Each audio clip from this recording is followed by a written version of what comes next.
A shy guy marries a girl by marriage contract, discovers she's a virgin and falls deeply in love. The steel and glass fortress of Hayes technology stood against the Manhattan skyline like a monument to progress, but inside his top-floor office, William Hayes felt anything but progressive. His fingers drummed against the mahogany desk as he reread the board's ultimatum for the 100th time. The words hadn't changed. 6 months to marry or forfeit his position as CEO. Ridiculous, he muttered, running a hand through his dark hair. At 30, William had transformed Hayes Technology from a struggling startup into a billion-dollar empire. Yet here he was, being strong-armed into marriage like some Victorian heir to a duchy. The intercom buzzed. "Mr. Hayes, the candidate's files are ready for your review." William pressed the button. "Send them in, Regina." His voice betrayed none of the turmoil churning in his stomach. The candidates, the word itself made him cringe, were carefully selected by his team, accomplished women who might be interested in a marriage of convenience, a business transaction, nothing more. It was the only way William could maintain his carefully constructed world of solitude and control. The first few files held nothing of interest, but the last one made him pause. Tasha Collins, 25, financial consultant. Her credentials were impeccable. MBA from Columbia, founder of a promising financial consultancy firm, and a reputation for brutal honesty in her business dealings. But it was her eyes in the accompanying photo that caught his attention. Sharp, determined, with an intelligence that seemed to pierce through the paper. "Regina, arrange a meeting with Ms. Collins for tomorrow." The meeting was set for noon at an exclusive restaurant where William kept a private room. As he waited, he reviewed her file again. Tasha's firm specialized in restructuring struggling companies with an impressive success rate. She'd built it from nothing, fighting her way up in an industry that wasn't kind to young black women with ambition. When she walked in, William's carefully rehearsed introduction died in his throat. Tasha Collins commanded presence. Her charcoal grey suit was impeccably tailored, her natural hair styled in elegant twists, and her posture spoke of someone who refused to be intimidated. "Mr. Hayes," she said, extending her hand. Her handshake was firm, professional. "I appreciate the invitation, though I must admit I'm curious about its nature." William gestured to the chair across from him. "Please sit. I'll be direct, Ms. Collins. I have a business proposition for you. The best kind." She sat, her dark eyes studying him with the same intensity he'd seen in her photo. The waiter appeared with water and menus, but William waved them away. "What I'm about to propose requires absolute discretion." "Everything in my business does, Mr. Hayes." He nodded, appreciating her directness. "I need to get married within 6 months. It's a condition set by my board for maintaining my position as CEO. I'm looking for someone who understands that this would be strictly a business arrangement. A contract, nothing more." Tasha didn't flinch. She didn't laugh. She simply raised an eyebrow and asked, "And the terms of this contract?" 2 years minimum. You'd have access to Hayes Technology's resources and connections, complete financial independence, a generous monthly allowance. In return, you'd attend necessary social functions, maintain the appearance of a proper marriage, and sign an ironclad prenup. And after 2 years, we part ways amicably with everything we came in with, plus agreed-upon compensation for your time. Tasha took a sip of water, her expression unreadable. "Why me, Mr. Hayes?" "Your background in finance means you understand business arrangements. You're building your own company, which suggests you're ambitious but independent. And frankly, you don't seem like someone who'd complicate things with unnecessary emotions." A slight smile played at her lips. "You've done your homework. I always do. And what makes you think I'd be interested?" William leaned forward slightly. "Because you're smart enough to see the advantages. Your consulting firm is excellent, but it's new. A connection to Hayes Technology would open doors that might take years to crack otherwise. Plus, the financial security would allow you to be more selective with clients. Build your brand exactly as you want it." Tasha was quiet for a long moment, her fingers tracing the rim of her water glass. "I have conditions of my own. I expected nothing less. I maintain complete control of my company. No interference, no helpful suggestions. My business remains mine. Agreed. I want a seat on Hayes Technologies' finance committee. Not as your wife, but as a professional in my own right. I've reviewed your company's structure.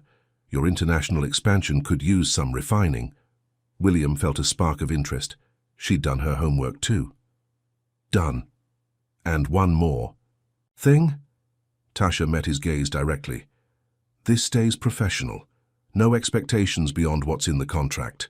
No complications. That's exactly what I want. William reached into his briefcase and pulled out a folder. My lawyers have drafted an initial agreement. Take it home, review it with your legal team. We can negotiate details. Tasha took the folder, her movements deliberate and controlled. I'll have my response by tomorrow evening. As she stood to leave, William found himself speaking again. Ms. Collins, thank you for not wasting my time with questions about love or romance. She paused at the door, that slight smile returning.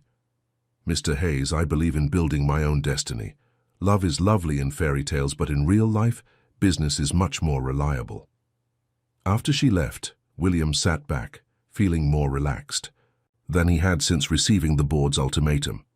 Tasha Collins was perfect, ambitious, practical, and as uninterested in emotional entanglements as he was. This could work. He had no way of knowing that fate was already laughing at their carefully laid plans. Regina's voice came through the intercom. Mr. Hayes, the board would like to know if you've made any progress on their requirement. William looked at the door where Tasha had disappeared.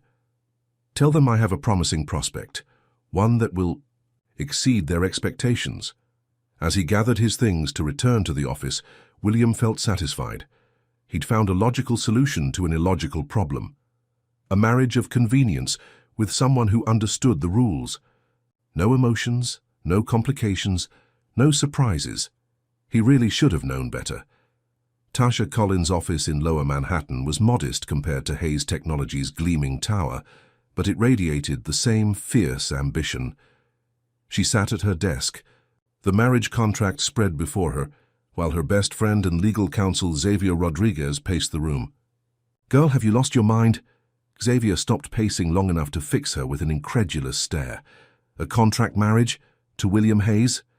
Keep your voice down, Tasha warned, though they were alone in her office. And yes, I'm considering. Said, the terms are interesting. Xavier dropped into the chair across from her desk. Interesting? Tasha, you're talking about legally binding yourself to a man Forbes called the Ice King of Tech. The guy makes robots look emotional. Perfect, Tasha said, highlighting another clause in the contract. That's exactly what I need. Someone who won't complicate things with feelings. Says the virgin who's never been in a serious relationship. Tasha's highlighter stopped, mid-stroke. She looked up slowly, fixing Xavier with a glare that had made junior analysts cry. My personal choices are not up for discussion. Xavier raised his hands in surrender, but his dark eyes remained concerned. I'm just saying, your first relationship probably shouldn't be a fake marriage to a billionaire with the emotional capacity of a desk lamp. It's not a relationship, Xavi. It's a business deal. Tasha stood, walking to the window that overlooked the bustling street below. Do you know what connections to Hayes Technology could do for my firm? The doors it would open? And the fact that he's gorgeous has nothing to do with it? Tasha ignored the warmth that crept up her neck. Yes, William Hayes was attractive. In that untouchable way, Greek statues were attractive. All clean lines and perfect features, with those intense, gray eyes that seemed to analyze everything they saw. But that wasn't the point. This is about business, she said firmly. 2 years of playing the perfect wife and my consulting firm gets the boost it needs. Simple. Xavier sighed, picking up the contract. Nothing about this is simple, honey. Have you read the public appearance requirements, joint vacations, holiday obligations with his family? All manageable. And the intimacy clause? Tasha turned sharply. The what? Page 12, paragraph 3. Xavier cleared his throat and read, both parties agree to maintain appearances of a normal married relationship, including, but not limited to sharing a primary residence, attending social functions as a couple, and maintaining the appearance of physical intimacy in public through appropriate gestures such as hand-holding, dancing at events, and other displays of affection deemed necessary for maintaining the relationship's credibility. Tasha snatched the contract, reading the clause herself. Her heart thundered in her chest, but she forced her voice to remain steady. That's reasonable. It's just for show. Uh-huh. Xavier's tone dripped skepticism. And you're completely comfortable with that? You who won't even let dates kiss you goodnight? That's different. This is business. But Tasha's fingers tightened on the paper. Her phone buzzed. A text from William Hayes himself. Decision? Tasha stared at the message. Through the window, she could see Hayes Technologies' tower dominating the skyline, a constant reminder of what this deal could mean for her future. I'm doing this, she said, more to herself than Xavier. She typed back, meeting to discuss terms? 4 p.m.? The response was immediate. My office? Xavier watched her gather her things. You know what they say about dealing with the devil. Good thing I'm not the religious type. Tasha checked her appearance in the reflection of her phone. Besides, I've dealt with plenty of devils in this industry. At least this one's honest about his terms.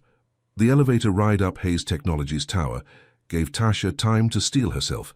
She'd grown up watching her single mother work 3 jobs to make ends meet, promising herself she'd never be dependent on anyone. Everything she had, she'd earned. This marriage would be no different, a calculated risk for a guaranteed reward. William's executive assistant, Regina, greeted her with a practiced smile. Miss Collins, Mr. Hayes is expecting you.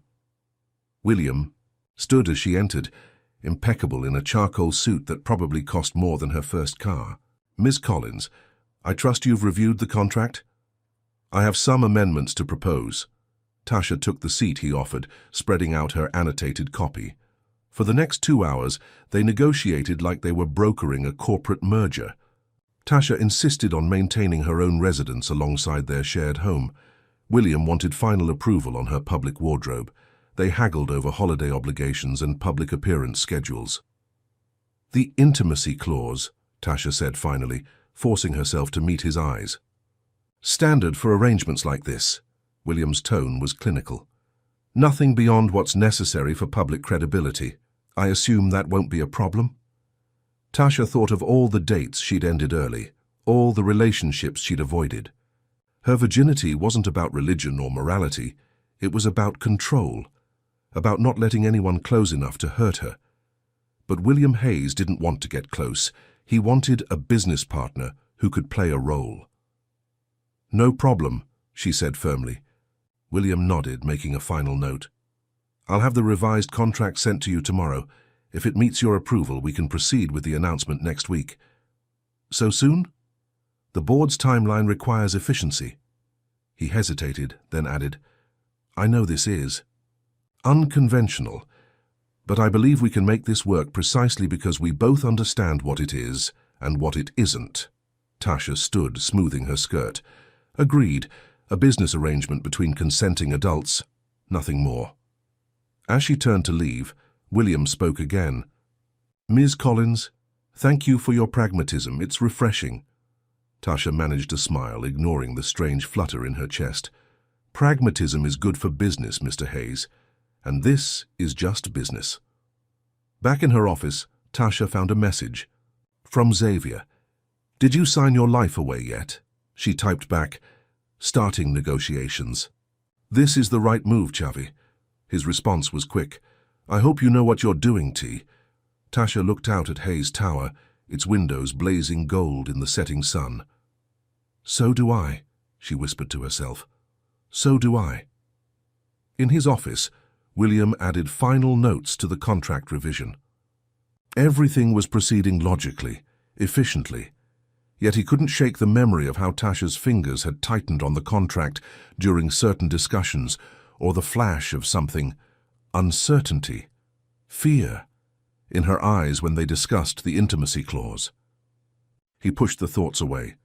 This was business, clean, simple, uncomplicated business. Neither of them had any way of knowing just how wrong they both were. The headlines hit like a tsunami. Tech titan William Hayes engaged to rising financial star. Power couple alert. Hayes Technology CEO to wed Tasha Collins. From startup to power broker, the Tasha Collins story. William's PR team had orchestrated everything perfectly. The leaked photos of them at dinner, the carefully crafted press release about their whirlwind romance, the strategic interviews painting them as the perfect merger of innovation and financial acumen. But nothing had prepared Tasha for the reality of becoming an overnight sensation. "Your 9 o'clock cancelled," her assistant informed her, dropping another stack of magazines on her desk. "Apparently they're reconsidering their options now that you're engaged to William Hayes." Tasha's jaw tightened. "They think I'm compromised." "Their loss," the assistant paused, "though you might want to see this." She opened one of the business magazines to a particularly vicious opinion piece. "Trophy wife or token hire? The question of merit in the E. Hayes Collins engagement." Tasha skimmed the article, her blood pressure rising with each word. The author questioned everything from her qualifications to her motives, heavily implying that she'd orchestrated the relationship to advance her career. Her phone buzzed. "William. Turn on CNBC now." She flicked on the office TV just in time to see William Hayes, looking devastating in a navy suit, addressing the morning business panel. "I proposed to Tasha Collins because she's the most brilliant financial mind I've encountered in a decade," he was saying, his usual reserve replaced by controlled intensity. "Anyone questioning her credentials clearly hasn't reviewed her track record. She built her consultancy from nothing, turned around 6 failing companies in 2 years, and developed a revolutionary approach to sustainable corporate restructuring. I'm the fortunate one in this equation." Tasha's breath caught. It was a masterful performance, passionate enough to be convincing, professional enough to maintain credibility. She could almost believe he meant it. Her office door opened, and Regina, William's assistant, swept in. "Ms. Collins, we need to discuss the engagement gala. I have clients, already rescheduled." Regina sat, pulling out a tablet. "The gala is our opportunity to control the narrative. Every major business publication will be there, along with key board members and industry influencers." Tasha sighed. "Fine, what do you need?" The next hour was a blur of decisions. Venue, the Metropolitan Club. Guest list, carefully curated mix of business and society. Menu, accommodating various dietary restrictions and cultural considerations. And most importantly, their first dance. "Dance?" Tasha's stomach dropped. "Obviously." Regina didn't look up from her tablet. "You'll need lessons. Mr. Hayes has arranged for a private instructor." "That won't be necessary. I can dance." Now Regina did look up, one perfectly shaped eyebrow raised. "Really? When was the last time you waltzed?" Tasha's silence was answer enough. "First lesson is tonight. Mr. Hayes's penthouse, 7 o'clock. After Regina left, Tasha tried to focus on work, but her mind kept drifting to the impending dance lesson. She'd avoided intimate situations like this her entire adult life. Now she had to learn to waltz with a man who made her nervous in ways she couldn't quite explain. The penthouse was exactly what she expected. Sleek, modern, and impersonal. The living room furniture had been pushed back to create a dance floor. William was waiting, jacket off, sleeves rolled up, looking frustratingly handsome. "The instructor is running late," he said by way of greeting. "Traffic?" Tasha nodded, slipping off her heels as instructed. The wooden floor was cool under her feet. "We should practice the basic position," William continued, all business. "May I?" She nodded again, not trusting her voice. He stepped closer, one hand taking hers, the other settling at her waist. The heat of his palm burned through her silk blouse. "Relax," he murmured. "This is just choreography." "I know that." But her body remained tense. William's grey eyes studied her face. "You've never done this before." "Danced, of course I have. Been this close to someone." Tasha tried to step back, but his hold, gentle but firm, kept her in place. "That's not relevant to our arrangement." "It is if you tense up every time I touch you. The media will notice." "I'll handle it." "Will you?" His voice was soft, almost gentle. "Because right now, you look like you're facing a firing squad. Instead of your fiancé, Anger flared, helping her find her footing. I didn't realize my acting skills were included in the contract. Something flickered in William's eyes, frustration, concern. But before he could respond, the elevator chimed. The dance instructor had arrived. The next hour was both better and worse. Better because the instructor's presence gave them something to focus on besides each other. Worse because learning to waltz meant repeated contact, constant adjustments, and moments when William's body was pressed against hers in ways that made her head spin. Better, the instructor said finally. Practice that basic box step. Mr. Hayes, remember to lead more firmly. Miss Collins, you need to trust your partner. After he left, they stood awkwardly in the vast living room. Drink, William offered. Please. He poured them both scotch, the amber liquid catching the city, light streaming through the floor-to-ceiling windows. You did well. Liar. But Tasha smiled slightly, the scotch warming her nerves. It will get easier. He paused. Thank you, by the way, for doing this. All of this. It's business. Yes? He studied his glass. About that interview today. It was perfect. Very convincing. It wasn't entirely an act. When she looked up sharply, he continued, Your professional achievements are impressive. I meant what I said about your capabilities. Oh. Tasha felt warmth that had nothing to do with the scotch. Thank you. A comfortable silence fell. Standing there, watching the city glitter below, Tasha could almost forget this was all pretend. Almost. We should practice one more time, William said finally, without the instructor. Before she could overthink it, Tasha set down her glass and stepped into his arms. This time, when his hand settled at her waist, she didn't tense. Much. They moved slowly, counting steps under their breath. Once she stumbled and his arm tightened around her, steadying her.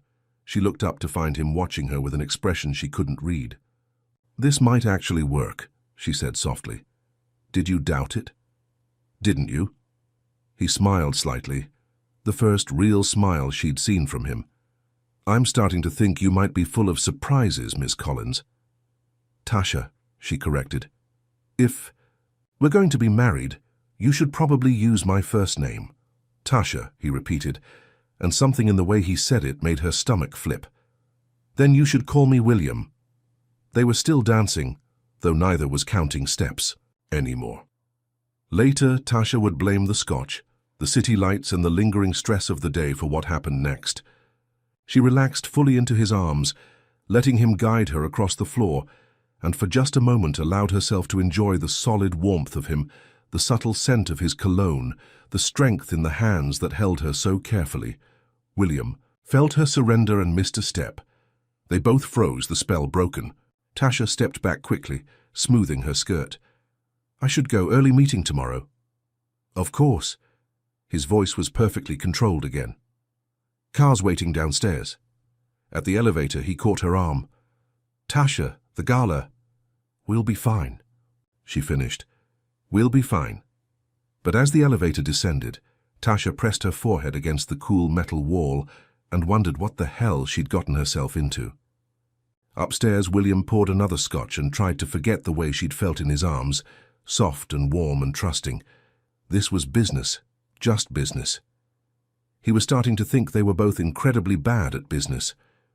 The Metropolitan Club buzzed with New York's elite, the cream of society mingling with tech billionaires and Wall Street titans. In the ladies' powder room, Tasha stared at her reflection, barely recognizing herself in the midnight blue gown that had been custom-made for the occasion. The dress hugged her curves before flowing into a dramatic skirt, the color making her brown skin glow. You look beautiful, honey. Her mother, Adrienne Collins, adjusted one of Tasha's curls. Though I still can't believe you kept this relationship secret for so long. Guilt twisted in Tasha's stomach. She hated lying to her mother, but the fewer people who knew the truth, the better. Everything happened so fast. Adrienne's expression was knowing. Fast enough that you didn't even bring him to Sunday dinner first. Mum, I'm just saying it's not like you to rush into anything, especially not... She hesitated. Especially not what? Relationships. After your father left, You built. So many walls. I worried you'd never let anyone in. Tasha turned away, pretending to check her makeup. William's different. At least that wasn't entirely a lie. He was different. He wanted the same thing she did. No emotional complications, no messy feelings, just a clean business arrangement. So why did her heart race every time she thought about their dance practice? A knock at the door saved her from further questioning. Regina poked her head in. It's time. William waited at the bottom of the grand staircase, looking devastating in a perfectly tailored tuxedo. His eyes widened slightly when he saw her, a reaction so brief she might have imagined it. You look. He paused, seeming to search for the right word. Perfect. Before she could respond, they were surrounded by photographers. William's arms slipped around her waist, pulling her close. Ready? He murmured against her ear. Tasha smiled for the cameras, ignoring the shiver his breath caused. Born ready. The next hour was a blur of introductions and carefully rehearsed stories. They played their parts flawlessly, the brilliant power couple, so in love they couldn't wait to make it official. William's hand never left the small of her back, a warm anchor through it all. William, a sharp voice cut through the crowd. An elegant older woman approached, her smile not quite reaching her eyes. Aren't you going to introduce me to your bride-to-be? Mother. William's posture stiffened. This is Tasha Collins. Tasha, my mother, Victoria Hayes. Victoria's assessment was swift and clinical. How unexpected. William never mentioned he was dating anyone. Sometimes the heart knows what it wants, Tasha replied smoothly, feeling William's fingers tighten against her back. Indeed. Victoria sipped her champagne.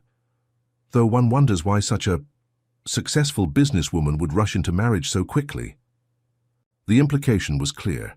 Tasha felt William start to speak, but she beat him to it. Actually, Mrs. Hayes, I wondered the same thing about your son. After all, he's the one with the billion-dollar company. I'm just a small business owner from Brooklyn. Victoria's eyes narrowed. How refreshingly honest. I find honesty is always the best policy. Tasha smiled sweetly. Even when it's uncomfortable. A tense silence followed, broken by the opening strains of music. William seized the opportunity. If you'll excuse us, Mother, I believe this is our dance. He led Tasha to the center of the ballroom, other couples clearing the floor. As he drew her into the waltz position, she whispered, I'm sorry if I overstepped with your mother. Don't be. That was... A ghost of a smile touched his lips. Impressive. They began to move, all those hours of practice paying off. Tasha focused on the steps, trying to ignore how right it felt to be in his arms. Everyone's watching, she murmured. Let them watch. His voice was low, intimate. You're stealing the show. Careful, Mr. Hayes. That almost sounded like a compliment. Maybe it was. His eyes met hers, and for a moment the rest of the room seemed to fade away. You're full of surprises, Tasha Collins. The music swelled, and he spun her in a perfect turn. When she came back to him, she was slightly breathless. So are you. As they danced, Tasha caught glimpses of the watching crowd, her mother, beaming with pride. Victoria Hayes, her expression unreadable, the board members nodding in approval, all of them buying the perfect picture she and William presented. So why did it suddenly feel less like a performance? The dance ended, and William lifted her hand to his lips, a gesture they hadn't rehearsed. His eyes never left hers as he kissed her knuckles, sending electricity racing up her arm. Ladies and gentlemen, the event coordinator's voice broke the spell. Please join me in congratulating the happy couple as they cut the engagement cake. What followed was a carefully choreographed series of moments. The cake cutting, the champagne toast, the touching speeches. William's best friend and CFO, Marcus Chen, told entertaining stories about William's workaholic tendencies. Xavier spoke about Tasha's determination and drive, carefully avoiding any mention of how recently she'd met her fiancé. Finally, as the evening wound down, William guided her onto the terrace for a moment of peace. The New York skyline glittered before them, a million lights in the darkness. You were magnificent, he said quietly. The board is thoroughly convinced. Right. The board. The whole point of this charade. Good. That's what matters. He turned to look at her, his expression softening in the moonlight. Tasha. Don't. She stepped back slightly. Whatever you're about to say, don't. This is business, remember? Something flickered in his eyes, hurt, disappointment, before his mask slipped back into place. Of course, business. They stood in silence, watching the city lights, each lost in thoughts about what they couldn't have, shouldn't want, and were starting to desire desperately. Inside, the party continued. Their perfect performance had convinced everyone, the board, the press, society at large, everyone except perhaps themselves. Later that night, alone in her apartment, Tasha carefully hung up the beautiful gown. Her fingers brushed the spot on her hand where William had kissed it, the phantom sensation making her shiver. Get it together, she told her reflection sternly. This is just business. Across town, in his penthouse, William poured himself a scotch and tried to forget the way Tasha had felt in his arms during their dance, the fire in her eyes when she stood up to his mother, the vulnerability he'd glimpsed on the terrace. He was failing miserably at both tasks. The engagement gala had been a success. Their plan was working perfectly. So why did victory feel so hollow? Neither of them slept well that night, haunted by moments they couldn't explain away as just part of the performance. Moments that felt dangerously, terrifyingly real. The Hayes Technology boardroom fell silent as Tasha finished her presentation. She'd spent weeks analyzing their international expansion strategy, identifying inefficiencies and opportunities that even their top analysts had missed. William sat at the head of the table, his expression unreadable as always, but his eyes hadn't left her throughout the entire presentation. Ms. Collins, Victoria Hayes spoke first, her voice cutting through the silence. While your analysis is interesting, I fail to see how this benefits our shareholders. The numbers speak for themselves, Mrs. Hayes. Tasha switched to the financial projections. By restructuring our Asian operations as I've outlined, we can increase profit margins by 18% within the first year, while reducing operational costs by 23%. And you developed all this in the few weeks since your engagement? Victoria's implication was clear. Before Tasha could respond, William stood. My fiancée has been consulting on this project for months. Her track record speaks for itself. Yes, Victoria smiled thinly. How fortunate that your personal and professional interests aligned so conveniently. The temperature in the room seemed to drop. Other board members shifted uncomfortably, but no one spoke. This was Hayes' family territory, and everyone knew it. If there are no substantive objections to the proposal, William's voice was steel, wrapped in silk, I move to implement Ms. Collins' recommendations immediately. The vote passed, though Victoria's disapproval hung heavy in the air. As the board members filed out, William caught Tasha's arm.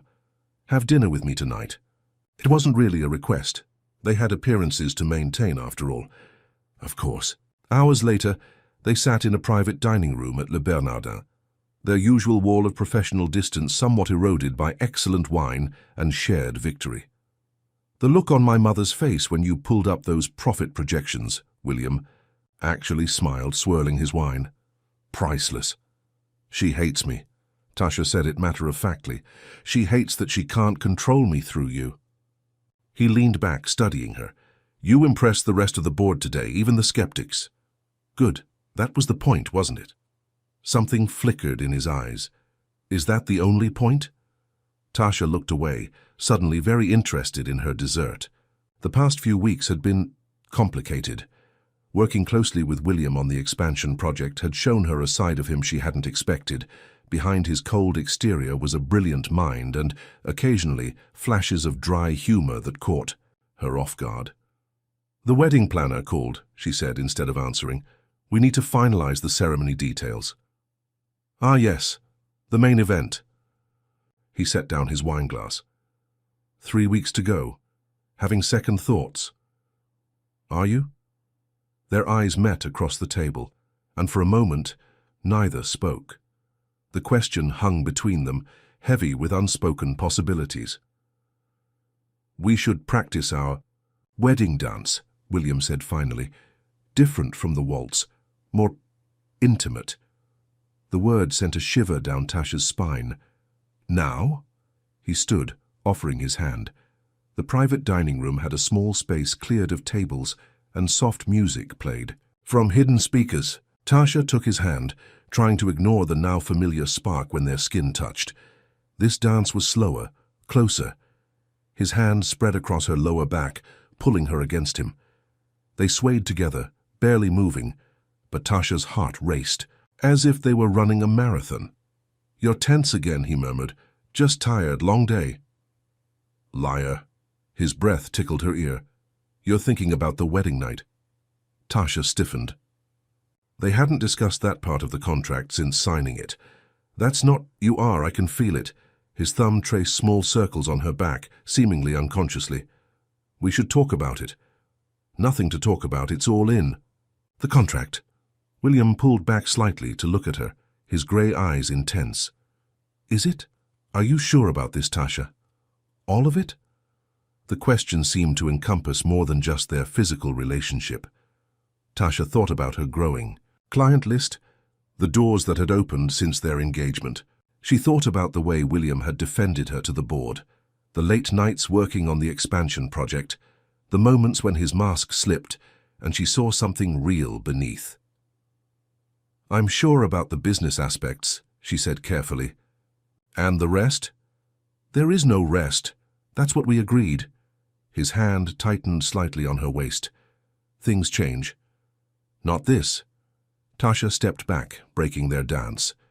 "This is business, William. The moment we forget, that is the moment. It all falls apart." He let her go, his expression shuddering. "So of course, my apologies for suggesting otherwise." The ride home was silent, tension thick between them. Outside her building, William helped her out of the car, always the perfect gentleman even when angry. "Tasha," he caught her hand, before she could walk away. "What happened today with the board? You were brilliant. That wasn't about our arrangement, that was all you." Something warm bloomed in her chest, but she ruthlessly suppressed it. "Thank you. I'll see you at the cake tasting tomorrow." He nodded, releasing her. She could feel his eyes on her until she disappeared into her building. Inside her apartment, Tasha kicked off her heels and sank onto her couch. Her phone buzzed. "Xavier, how was the board meeting?" "Successful, mostly." "And dinner with your future husband?" Tasha closed her eyes, remembering the feel of William's hand on her back, the intensity in his eyes when he'd asked if she was sure. "Complicated." "Want to talk about it?" "Nothing to talk about." She was getting tired of saying those words. "Everything's going according to plan." Xavier was quiet for a moment. "You know, T, it's okay if the plan changes." "The plan can't change. The contract is just paper. Feelings aren't that simple." "I don't have feelings for William." "Hayes, keep telling yourself that, honey. Maybe eventually one of us will believe it." After hanging up, Tasha walked to her window.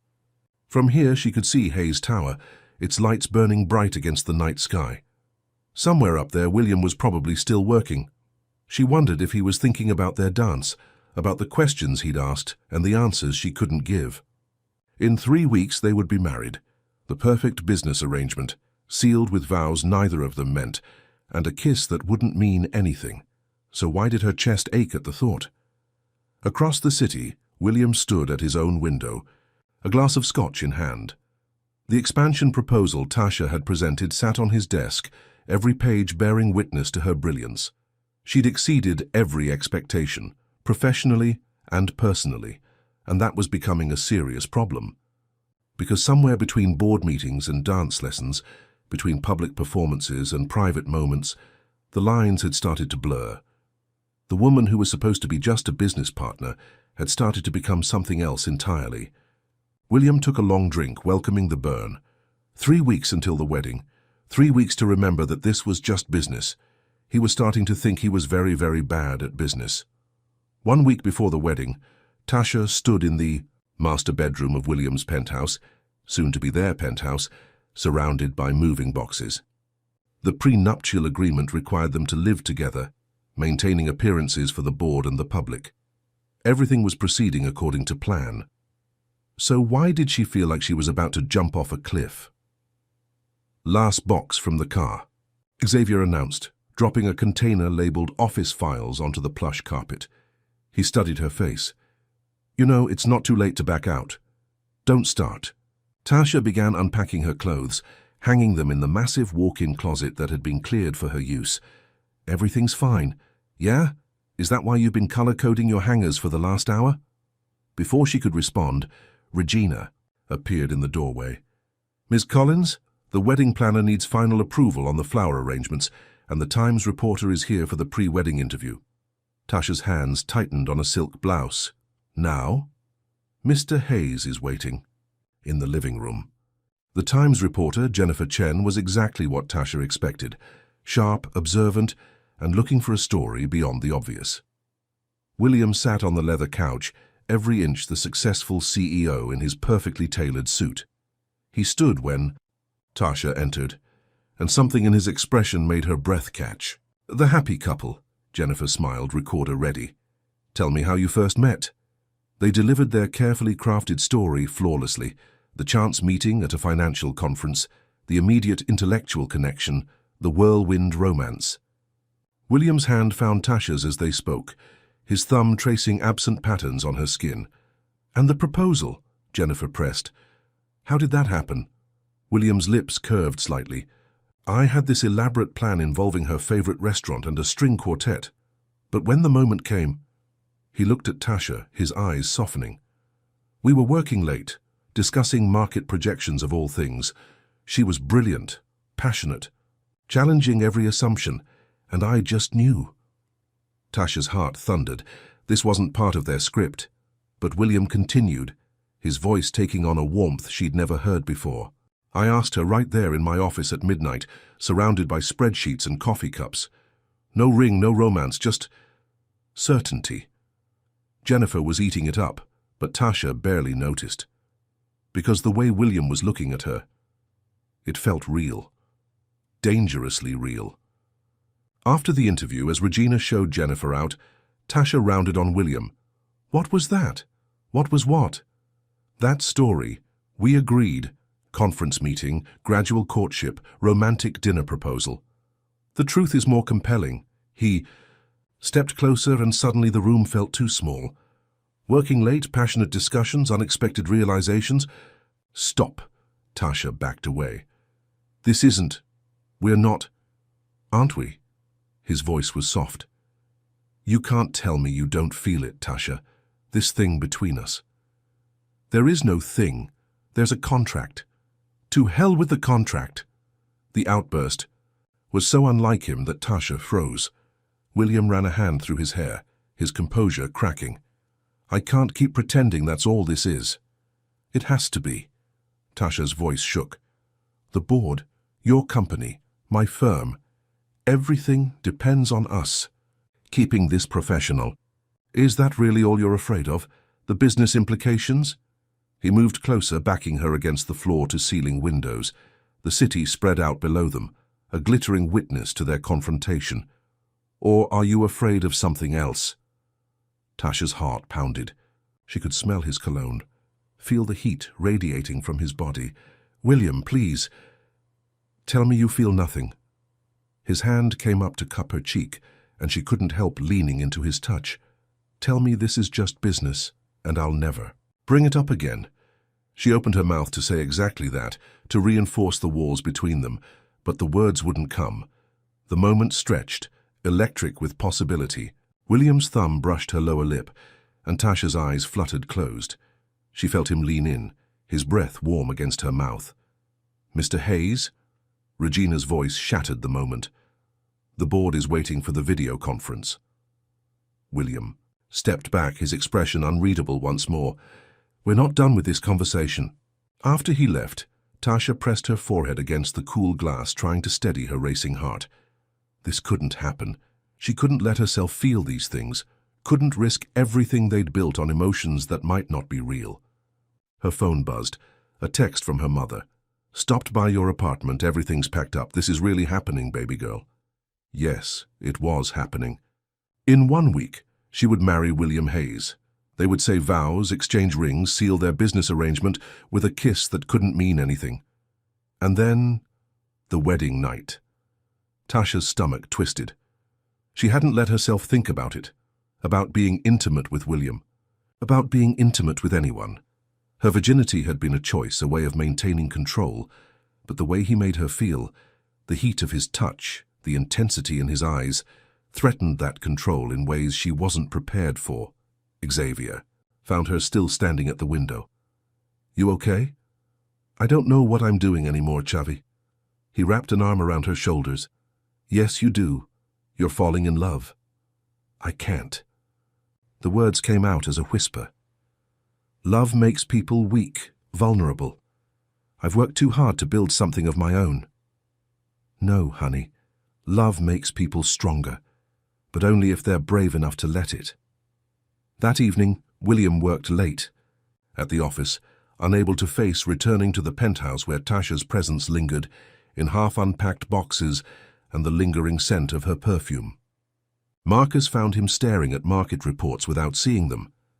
"You're in trouble, aren't you?" his friend asked quietly. William didn't pretend not to understand. "I'm handling it."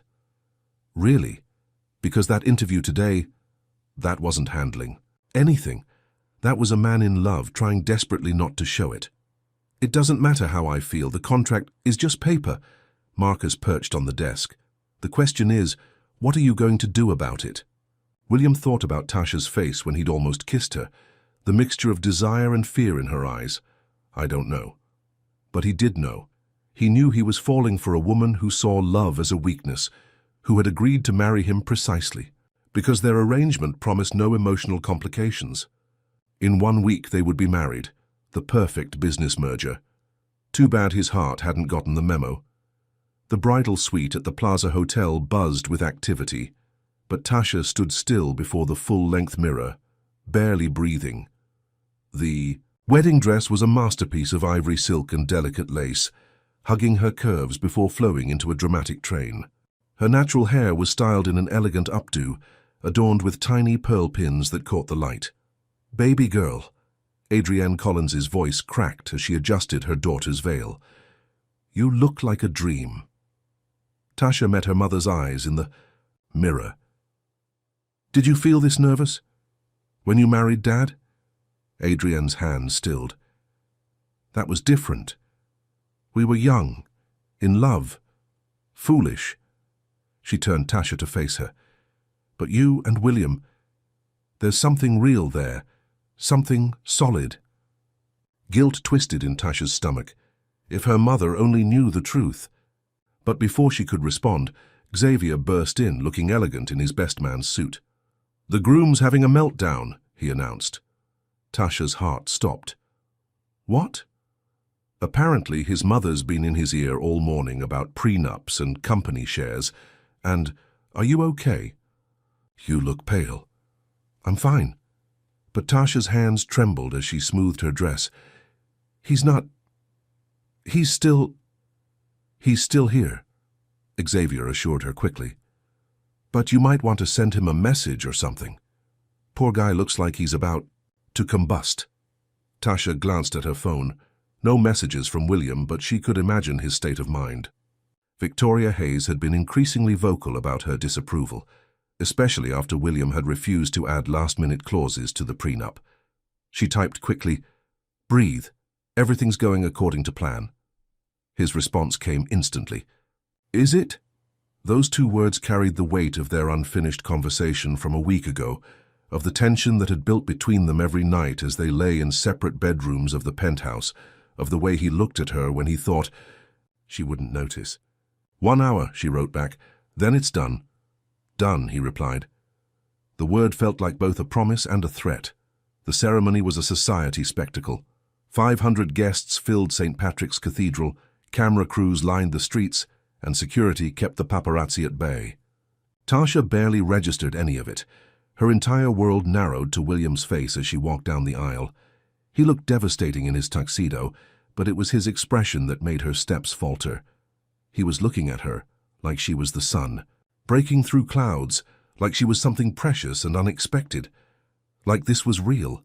Their vows were traditional, carefully chosen to avoid any promises they couldn't keep. But William's voice shook slightly when he said, "I do," and his hands were warm around hers as he slipped on her ring. "I now pronounce you husband and wife." The kiss was supposed to be brief, practiced, perfect for the cameras. But when William's lips met hers, something electric passed between them. His hand cupped her face, thumb brushing her cheek, and for a moment, Tasha forgot about the cameras, the contract, everything but the feeling of his mouth on hers. The reception was a blur of congratulations, champagne, and careful performances. They danced their choreographed first dance flawlessly, but every touch felt charged with new meaning. Even Victoria's thinly veiled barbs couldn't penetrate the strange bubble they seemed to be floating in. "You're quiet," William murmured during their second dance. "Just tired." Tasha tried to ignore how right it felt in his arms. "Long day. It's not over yet." The reminder of what was to come, their wedding night, made her stiffen. William noticed, of course. He noticed everything. "Tasha." His voice was soft, meant only for her. "We need to talk." "Not here." "Then when?" "You've been avoiding me for a week." She had been, avoiding his touches, his looks, the conversation they needed to have. "This isn't the time." "It's never the time." His arm tightened around her waist. "But ready or not, tonight—" "May I cut in?" Marcus appeared beside them, smooth as silk. "The board members are asking for a dance with the bride." The rest of the evening passed in a series of strategic dances and conversations. Tasha charmed board members, laughed at investors' jokes, and tried not to think about what waited at the end of the night. Finally, after what felt like years, they were in the elevator of the plaza, heading up to the presidential suite. Tasha's heart thundered so loudly she was sure William could hear it. The suite was a palace of luxury, with Central Park sprawling, outside the windows and champagne chilling beside the massive bed. Tasha stood in the middle of the room, still in her wedding dress, feeling more vulnerable than she ever had in her life. William loosened his bow tie, watching her. "You've been afraid all day." "I haven't." "Don't." He stepped closer, and she caught the scent of his cologne. "No more pretending. Not tonight." "William." Her voice shook. "There's something I need to tell you." "I know." His hand came up to cup her cheek, and she couldn't help leaning into his touch. "I've known for a while." Tasha's eyes widened. "How?" "The way you tense when I touch you, how you've never had a serious relationship, the fear in your eyes, whenever we talk about tonight." His thumb brushed her lower lip. "You're a virgin." She closed her eyes, shame and relief warring in her chest. "I should have told you before.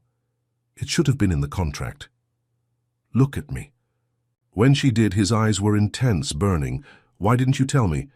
"Because it shouldn't matter. This is business. I can handle—" "Handle?" Something dangerous flashed in his expression. "You think I want you to handle it? To endure it? The contract requires—" "Fuck the contract." His voice was raw. "Do you really think I could touch you, knowing you've never been touched? Take something so precious as part of a business? Arrangement?" Tears pricked at Tasha's eyes. "Then what do we do?" William's other hand came up, framing her face.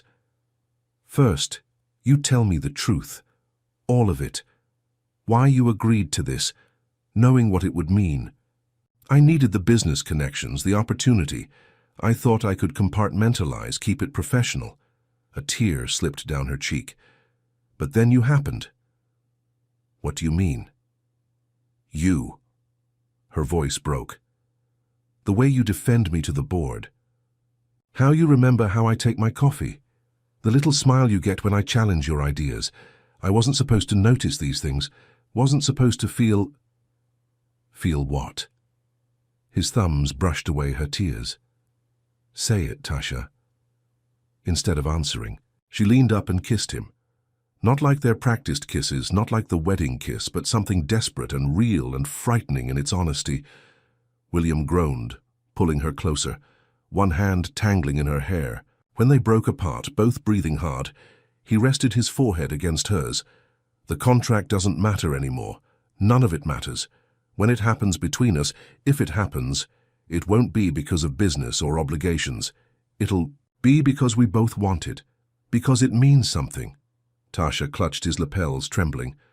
I'm scared. Of what? Of feeling this much. Of losing control. Of... She swallowed hard. Of falling in love with my husband. William's breath caught. For a long moment he just looked at her, wonder and desire and something deeper warring in his expression. Then he kissed her again, soft and sweet and full of promise. We'll take it slow, he whispered against her lips. No contract, no expectations. Just us figuring this out together. Tasha nodded, too overwhelmed to speak. William stepped back, visibly restraining himself. I'll take the couch, he said softly. When you're ready, truly ready, you'll let me know. As he turned to go, Tasha caught his hand. William, thank you. He brought her hand to his lips, kissing her palm in a gesture that made her shiver. Get some sleep, Mrs. Hayes. We have the rest of our lives to get this right. Later, lying in the massive bed, Tasha touched her lips where he had kissed her. The contract might have brought them together, but something else entirely was keeping them there. She was falling in love with her husband, and for the first time in her life, that thought didn't terrify her. The Monday after their wedding, Tasha arrived at Hayes Technology to find her office had been moved to the executive floor. Floor-to-ceiling windows offered a stunning view of Manhattan, and a sleek nameplate read, Tasha Collins Hayes, Director of International Strategy. She was staring at the nameplate when William appeared in her doorway. They hadn't seen each other since yesterday morning, when they'd returned from their hotel suite to the penthouse in a strange new understanding. The board approved your appointment this morning, he said, maintaining a professional distance. Unanimous vote. Even your mother? She abstained. His lips quirked slightly. I consider that progress. Tasha set down her bag, hyper-aware of his presence. They'd spent their wedding night talking, really talking, until dawn, about their fears, their pasts, their reasons for building such strong walls around their hearts. In the light of day, that intimacy felt both thrilling and terrifying. Thank you, she said finally, for the office and the position. You earned it. His voice softened. The board reviewed your Asia strategy again. The projections are even better than initially estimated. Before she could respond, Regina appeared. Mr. Hayes, the crisis meeting is starting. Crisis? Tasha frowned. William's expression turned grim. Our main competitor, Phoenix Tech, is attempting a hostile takeover of our biggest supplier. If they succeed, they could cripple our production line. Tasha was already pulling up market data on her computer. The board's waiting, Regina pressed. William hesitated. Join us? I'm not sure that's... You're Director of International Strategy now. This affects your department directly. He was right, of course, but they both knew this would be their first test, working together as equals while navigating their evolving personal relationship. The boardroom fell silent when they entered together. Victoria Hayes's eyebrows rose fractionally, but she said nothing as Tasha took a seat beside Marcus. Phoenix Tech has been quietly buying shares for months, Marcus reported, pulling up financial charts. They now control 23% of microcore systems. If they reach 30%, they'll have effective control, William added. We need options. What about our standing contract with Microcore? Someone asked. Phoenix's legal team found a loophole. If ownership changes hands, all contracts are subject to review. Tasha studied the data, her mind racing. Something wasn't adding up. When did Phoenix start buying shares? 6 months ago, right when they announced their expansion into Asia. She pulled up her own laptop, fingers flying over the keys. And right before they sold their stake in Korean manufacturing. William leaned forward. What are you thinking? This isn't about controlling our supply chain. Look at Microcore's patent portfolio. Tasha projected a complex diagram onto the screen. They've been developing quantum processing technology. Early stages, but promising. Phoenix doesn't want to hurt us. They want the patents before the technology becomes viable. The room erupted in discussion. William's eyes met hers across the table. bright with something that looked like pride. "If we can prove that's their intent," Marcus said slowly, "we could file for regulatory intervention." "We'd need evidence," Victoria cut in, "not just theories from our newest executive." "Then let's get evidence." Tasha's voice was steel. "I still have contacts in Asian markets, people who track Phoenix's movements." William nodded. "Marcus, assemble a team. Tasha will lead the investigation." "William," Victoria started, but he cut her off. "This is her territory now, Mother, unless you have a better strategy." The meeting continued, but Tasha barely heard it. She was already planning, strategizing, her mind racing with possibilities. This was her chance to prove herself, not as William's wife, but as a business force in her own right. Later, alone in her office, she jumped when William touched her shoulder. She'd been so absorbed in financial reports she hadn't heard him enter. "You should eat something," he said softly, setting down a container of her favorite Thai food. "I'm fine, I just need to—" "Tasha." His hand squeezed gently. "You've been at this for hours." She looked up, ready to argue, but the concern in his eyes stopped her. This was new territory for them, caring about each other openly, letting their guards down. "Join me," she offered. They ate at her desk, discussing strategy and sharing theories. It felt comfortable, natural, until William reached over to wipe a bit of sauce from her lip, and the air suddenly crackled between them. "Sorry," he murmured, not looking sorry at all. "Force of habit." "We should—" Tasha's voice caught as his thumb lingered. "We should establish boundaries for work." "Probably." But he didn't move away. "What did you have in mind?" Before she could answer, her phone buzzed, a text from one of her contacts in Singapore. Her eyes widened as she read it. "William." All thoughts of boundaries vanished. "I found something." She turned her laptop, showing him the encrypted message, a series of coded transactions leading through shell companies to a private server in the Cayman Islands. "Phoenix's CEO," she explained. "He's been funneling personal funds through dummy corporations, buying microcore shares under multiple aliases." William's expression sharpened. "That's illegal and provable." Tasha was already typing. "My contact can get us server access. If we move fast, do it." She worked through the night, following digital breadcrumbs across continents. William stayed, ordering coffee and making calls to their legal team. By dawn, they had enough evidence to bury Phoenix's CEO. "You did it," William said softly as they watched the sunrise through her office windows. "We did it." He turned to her, his eyes intense in the golden light. "You're extraordinary, you know that?" "William, I mean it." He stepped closer, one hand coming up to cup her cheek. "Brilliant, fierce, unstoppable. I think I'm in trouble here." Tasha's heart raced. "What kind of trouble?" Instead of answering, he kissed her. Not like their careful public kisses, but deep and passionate and full of promise. Tasha melted into him, all thoughts of professional boundaries forgotten. When they broke apart, both breathing hard, William rested his forehead against hers. "The kind of trouble where I'm falling completely in love with my wife." Tasha's breath caught. "That wasn't in the contract." "No," he smiled slightly. "It wasn't." Before she could respond, his phone buzzed. The board, calling an emergency meeting about their Phoenix Tech evidence. "Ready to save the company, Mrs. Hayes." Tasha straightened her jacket, trying to calm her racing heart. "Lead the way, Mr. Hayes." As they walked to the boardroom, their hands brushed. Neither pulled away. The contract that had brought them together was becoming irrelevant. Something much stronger, much scarier, and much more real was taking its place. And neither of them wanted to fight it anymore. The evidence against Phoenix Tech should have been their victory. Instead, Tasha stared at the morning headlines. In horror, Hayes Technology accused of corporate espionage. Insider trading allegations rock Hayes-Collins merger.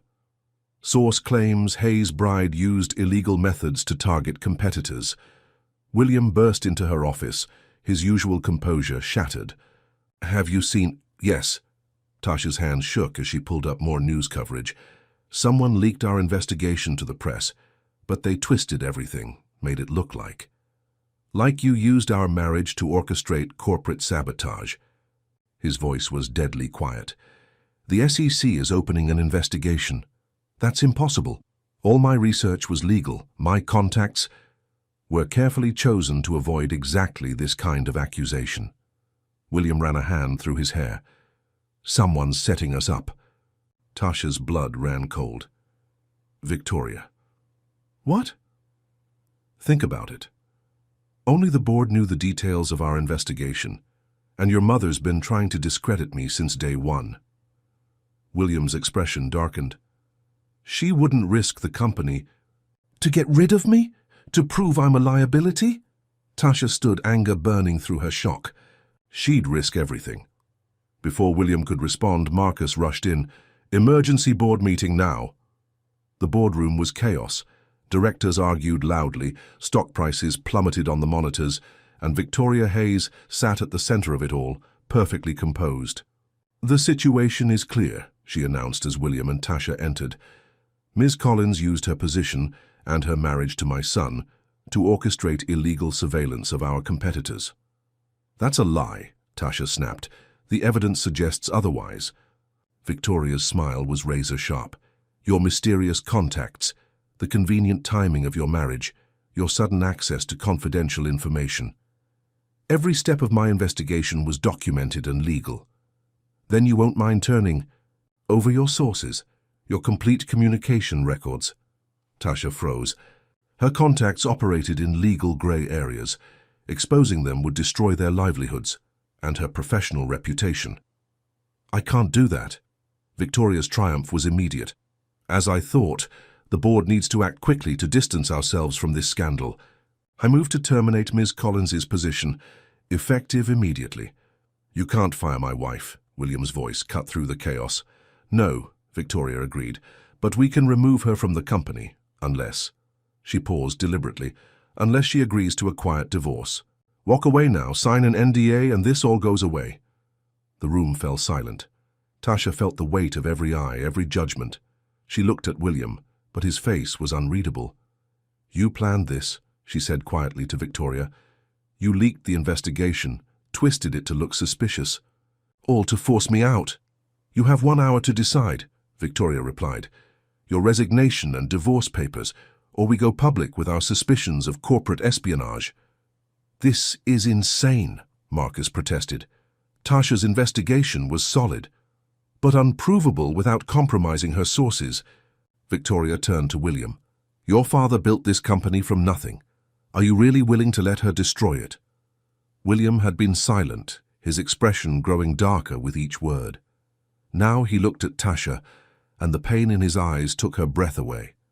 I need to speak with my wife, he said finally, alone. In her office, Tasha paced while William stood at the windows. The silence between them felt like breaking glass. I can fight this, she said finally. My contacts will back me up if... Don't. His voice was rough. Don't risk your reputation, your entire career for this. For what? The truth, our marriage?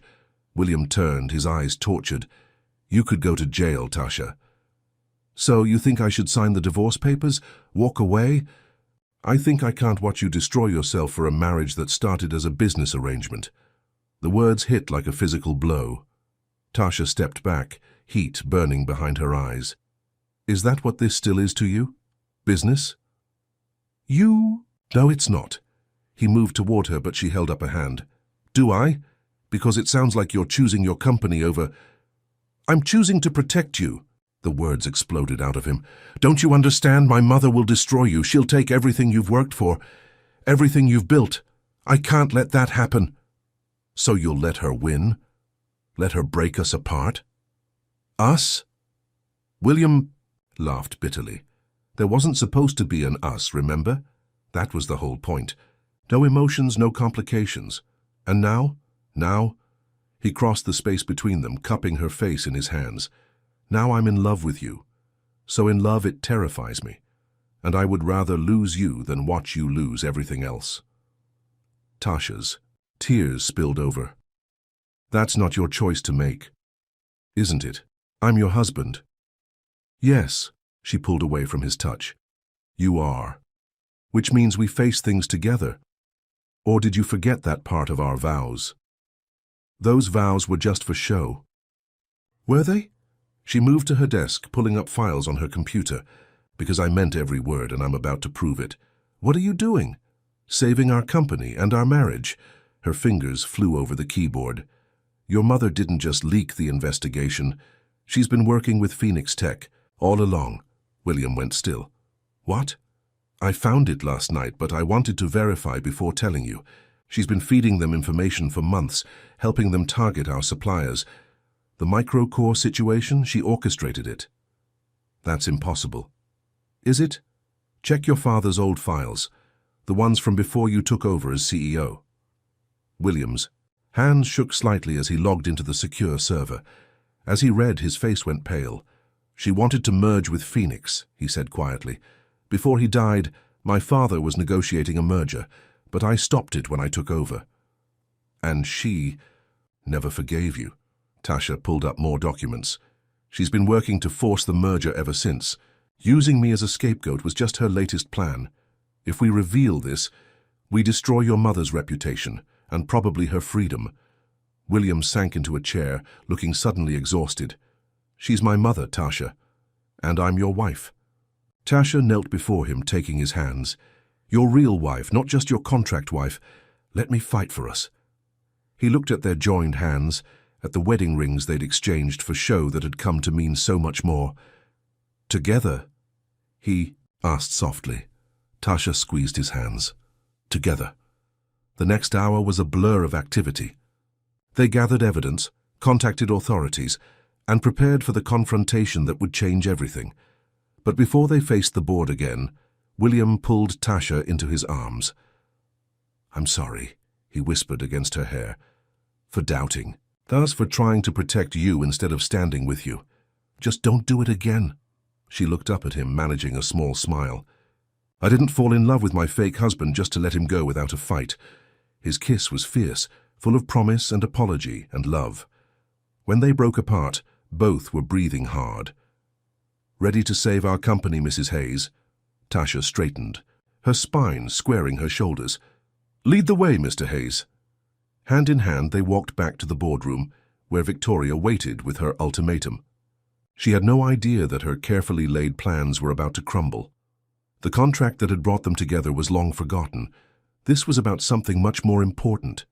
This was about love. The Hayes Technology Boardroom had seen its share of dramatic moments, but nothing like this. William and Tasha stood side by side at the head of the table, their evidence displayed on the screens behind them.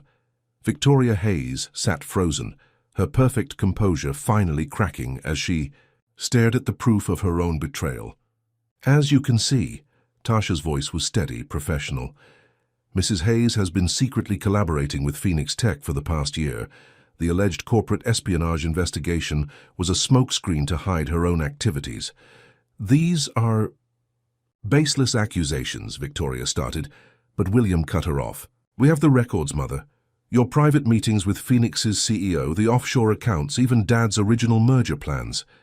Everything I did was for this company, Victoria's voice shook. To protect your father's legacy. No, William's tone was steel. You did it for control.